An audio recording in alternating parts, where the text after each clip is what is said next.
تیمکا هونەری هاتیە دامەزراندن جێواز ji her tîmekê ji ber ku zarok û kur û keç beşdarî evê tîmê bûyne û ev tîme hatiye damezrandin da ku beşdariyê berîkanê li ser astê Iraqê da bikin û nasnavê Qeza Hemdaniyê bersken.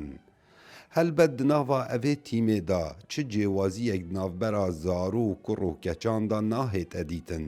Lewma endamên evê tîmê dixwazin li giş deverdariyên Mosilê taybet keç rolê xwe bînîtin di biyavên hunerî da û dabûnerîtên eşaîrî û civakî nebine rêgir.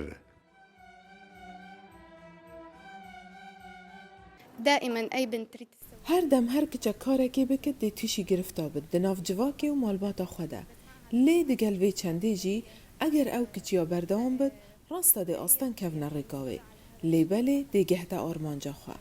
أنا من إجيت لهنا كنت أول شيء جارا یکی گوهات مویری من اورک جانی لی من دست جی بردا جبر خوندنه پشتی قونا خاششه در چوم برای من آمیری کمانی جانی و هر روز بجداری آهنگ و راهنانا بو من بو خوا در فتک زانی خفیری آمیری چلو بکم و بردام بوم لسر جنینا وی آمیری نها خوشیک مازن جبو من درست بویا.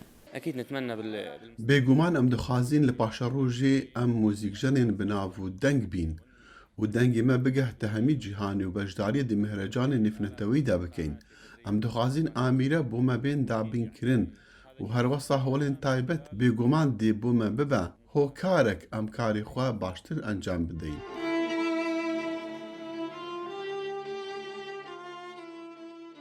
موزیک li Qeza Hemdaniyê bûye beşek ji jiyana wan.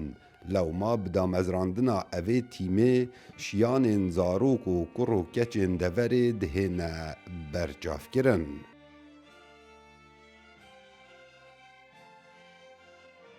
الموسيقى دائما يعني ئەم نکارین بێ موزیک ژیانە خۆ بەردەوام بکەین ji ber ku jiyan ئەمە هەمووی موزیکە ئەگەر دەرکەوێ سەر جادێ یان قەستا قوتابخانێ بکەیت دوو لە هەر جihekî bî موزیکی hebûna xwe heye ev tîme me damezrandiye da ku şiyanên wan kom bikeyn. Li sala 2019 da tîma Strings hatiye damezrandin û li Qeza Hemdaniyê li Bakurê Rojhilatê deşta Neynewa niha ev tîme sîhûdu endaman bi xwe vedgirîtin û neh ji wan zarokin ewên din kur û keçên deverê ne. Kawa Emer Dengê Emerîka deşta Neynewa.